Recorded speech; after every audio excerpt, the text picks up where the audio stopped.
Assalamualaikum warahmatullahi wabarakatuh. Nama saya Alfira Nurkholija dari 11I3.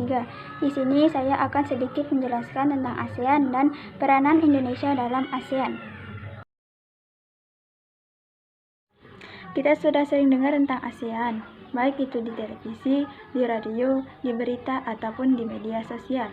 Lantas apa itu ASEAN? ASEAN atau Association of Southeast Asian Nations adalah sebuah organisasi geopolitik dan ekonomi dari negara-negara di kawasan Asia Tenggara. Organisasi ini didirikan di Bangkok, Thailand pada tanggal 8 Agustus 1967 melalui deklarasi Bangkok oleh 5 negara yaitu Indonesia, Malaysia, Singapura, Thailand, dan Filipina. Selain negara-negara tersebut, di kawasan Asia Tenggara terdapat 5 negara lagi, yaitu Brunei Darussalam, Myanmar, Laos, Vietnam, dan Kamboja. Indonesia selalu berperan aktif dalam organisasi ASEAN.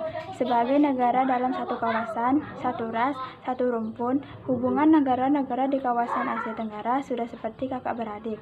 Menyadari akan hal itu, Indonesia menjadi salah satu negara pemrakarsa berdirinya ASEAN. Peranan Indonesia dalam ASEAN hingga saat ini tidak pernah surut. Bahkan, ASEAN menjadi prioritas utama dalam politik luar negeri Indonesia.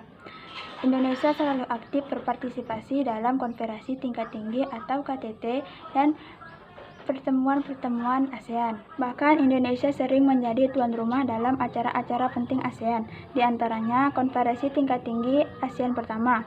Konferensi ini diselenggarakan pada tanggal 24 Februari 1976. Dalam konferensi ini terdapat 2 dokumen penting ASEAN. Dokumen pertama berisi tentang Deklarasi Bali Kongres 1. Dokumen yang kedua berisi tentang Perjanjian Persahabatan dan Kerjasama.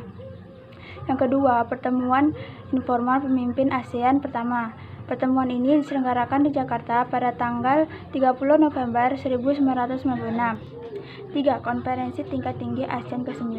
Konferensi ini diselenggarakan di Bali pada tanggal 7 Oktober 2003. Dalam konferensi ini dihasilkan Bali Kongres 2 yang berfungsi untuk menguatkan visi ASEAN 2020. Dalam Bali Kongres 2 ini ditetapkan Komunitas ASEAN yang berdasarkan oleh 3 pilar, yaitu Komunitas Keamanan ASEAN, Komunitas Ekonomi ASEAN, dan Komunitas Sosial Budaya. Negara ASEAN menyepakati bahwa gedung sekretariat ASEAN berada di Jakarta. Demikian penjelasan singkat saya tentang ASEAN dan peranan Indonesia dalam ASEAN. Mohon maaf apabila ada salah-salah kata. Wassalamualaikum warahmatullahi wabarakatuh.